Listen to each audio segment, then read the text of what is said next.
You walked outside this morning, filled your bird bath, and felt good about it.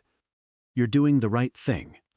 You're putting out water, you're thinking about the birds, and yet, if you looked closely at that bath over the next 48 hours, you'd see something that would change the way you do this forever. The water sits, nothing moves, a film starts to form on the surface, and the birds that could be using it, the cardinals, the chickadees, the robins who would bathe there every single morning, they're flying over your yard and landing somewhere else. Not because you did nothing, because of how you did it. Welcome back to Backyard Bird Mind. If you're new here, subscribe now, because what you're about to learn will make your yard more alive than it's ever been. Today we're going through everything. Most backyard birders get wrong about bird baths.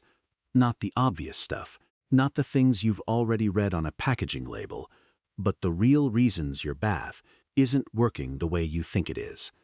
And I promise you, by the end of this, at least one thing you've been doing for years is going to make complete sense for the first time. Stay until the very end, because the last thing I'm going to tell you isn't about water at all. And it's the part most people never hear. The first mistake is the one hiding in plain sight. You're changing the water. You're doing that part. Maybe every few days, maybe once a week. You rinse it out, refill it, set it back down, and that feels like maintenance. It feels like enough. But here's what's actually happening in that water between changes. Within 24 hours of filling a bird bath in warm weather, mosquito eggs can already be present. Within 48 to 72 hours, algae begins forming. Within 4 to 5 days, bacterial colonies, including strains that cause salmonellosis in birds, are actively growing in the water your birds are drinking and bathing in.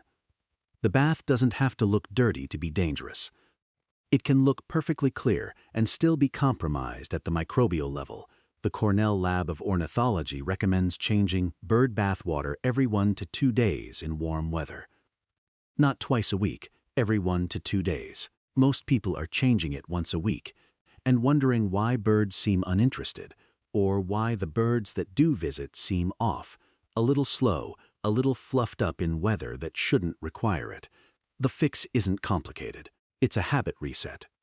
Treat your bird bath the way you'd treat a pet's water bowl. You wouldn't let a dog drink from water that's been sitting in the sun for 5 days. The standard is the same. The second mistake is about depth, and almost nobody gets this right. Pick up any standard bird bath at a garden center and look at the basin. Most of them are 3 to 4 inches deep at the center. That depth makes sense aesthetically. It looks substantial. It looks like enough water, but most of the birds you're trying to attract, songbirds, warblers, finches, chickadees, prefer water that is 1 to 2 inches deep maximum. Their instinct around deep water is caution. They can't see the bottom clearly. They can't gauge whether they can stand. And a bird that can't stand confidently in water won't bathe, because bathing requires full attention, and a bird distracted by uncertainty about footing is a bird that feels exposed. Research on bird bathing behavior shows that shallow, gradual entry, like the edge of a natural stream, is the preferred bathing environment across nearly all small songbird species. The birds that will confidently use your bath are the ones who can wade in from the edge, feel solid ground under their feet, and control exactly how deep they go. If your bath is too deep, the fix is free. Place a flat stone or two in the center of the basin. It raises the floor, creates a landing platform, and gives birds that gradual entry experience they're looking for. Cardinals in particular respond to this immediately. They want to stand on something solid while they drink. Give them that, and they'll be in your bath every single morning. The third mistake is location. And it's the same mistake people make with feeders. You put your bird bath where you can see it. From the patio, from the kitchen window, from wherever you spend time outside. That makes complete sense for you. It makes almost no sense for the bird. Here's what a bird evaluates before it lands at a water source. First, escape routes. Is there cover nearby? A shrub, a low branch, something it can reach in under 2 seconds if a hawk appears. Second, sight lines. Can it see threats approaching from multiple directions while it's bathing? A bird with its head down in water and its back to open space is at maximum vulnerability. It knows this. Third, the ground beneath the bath.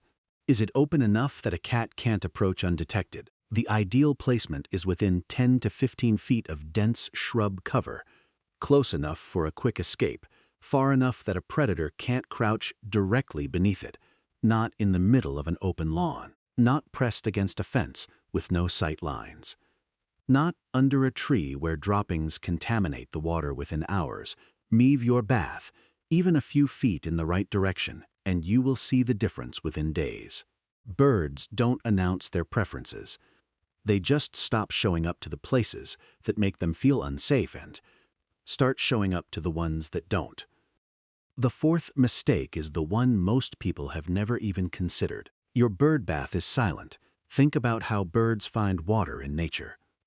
They're not walking around checking coordinates. They're flying over a landscape and listening. The sound of moving water, a drip, a trickle, a gentle splash, travels. It carries through air in a way that a perfectly still, perfectly silent basin does not.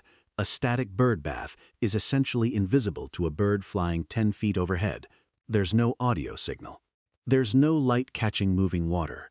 There's nothing to distinguish it from a puddle, from a dark patch of dirt, from a shadow on concrete. Adding a dripper, a wiggler, or a small solar-powered fountain to your bird bath changes all of that. Moving water creates sound. Sound carries. Birds that have never visited your yard before will hear it and investigate. And birds that have been flying over your yard for months without noticing the bath will suddenly find it. The Cornell Lab and the National Audubon Society both specifically recommend water movement as the single highest impact upgrade a backyard birder can make to an existing bird bath setup. It's not about aesthetics. It's about signal. You are broadcasting to birds. Moving water is the frequency they're tuned.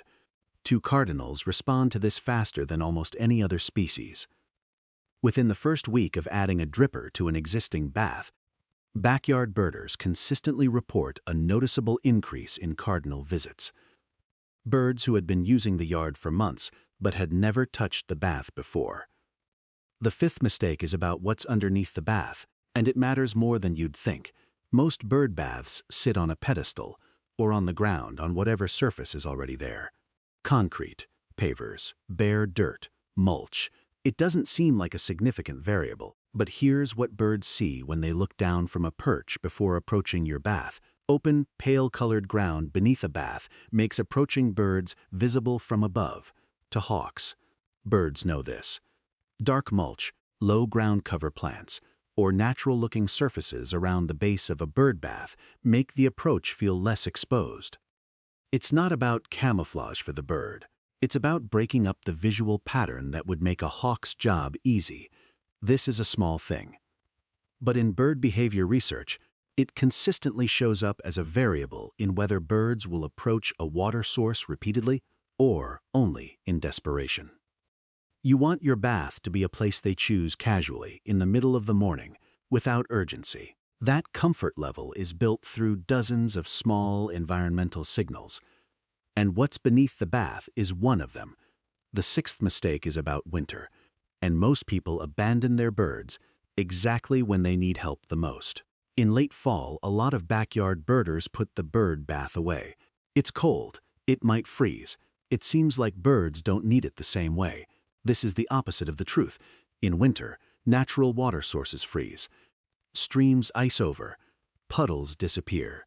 The birds that have been depending on your yard, the ones who've learned your routines, who know your feeder, who return to the same branch every morning, are now facing a landscape where liquid water is genuinely scarce. A heated bird bath in winter is not a luxury. It is a critical survival resource for resident bird species that don't migrate. Black-capped chickadees, dark-eyed juncos, white-throated sparrows, downy woodpeckers. These birds overwinter in your yard, and they need water they can actually drink. Ice is not water for a bird. Bird bath heaters are inexpensive, use minimal electricity, and do nothing except keep the water at a temperature just above freezing. They don't warm the water into a spa, they just keep it liquid. And in January and February, when a chickadee is fanning through calories at a rate that would be impossible for a human to sustain, access to liquid water is part of what determines whether it survives the night. If you've been putting the bath away in October, this is the year to leave it out. It will change the winter relationship you have with the birds in your yard in ways that are hard to fully prepare yourself for. The last thing I want to tell you isn't a mistake. It's something I want you to understand about what your bird bath actually is. A feeder is a transaction. You put out food, birds come for food. The relationship is about supply. A bird bath is something different. Bathing is not survival behavior in the same urgent way feeding is. A bird that bathes in your yard regularly is a bird that feels safe enough to be vulnerable there. Bathing requires a bird to be fully distracted. Head down, wings spread, attention completely on itself for 30 seconds to a minute at a time. That's an enormous amount of trust for an animal whose entire existence depends on threat detection. When a bird bathes in your yard, it has decided that your yard is safe enough to let its guard down. That's not a small thing. That's a bird telling you, with its behavior, that it trusts the environment you've created. The robin who comes every morning and splashes around in your bath for 2 full minutes before flying off, she's not just getting clean. She's telling you something about how she feels in your yard. And if you've never thought about it that way, I think you will now. Take care of the water. Keep it clean, keep it shallow, keep it moving, keep it out in winter. Not just because it attracts more birds, though it will, but because the birds that are already choosing your yard deserve to find it exactly as they left it. If any of this changed how you're going to set up your bath, tell me in the comments. And if you have a bird that visits your bath so regularly you'd recognize it anywhere, that same robin, that specific cardinal, share that. I'd love to hear about them. I'll see you in the next one.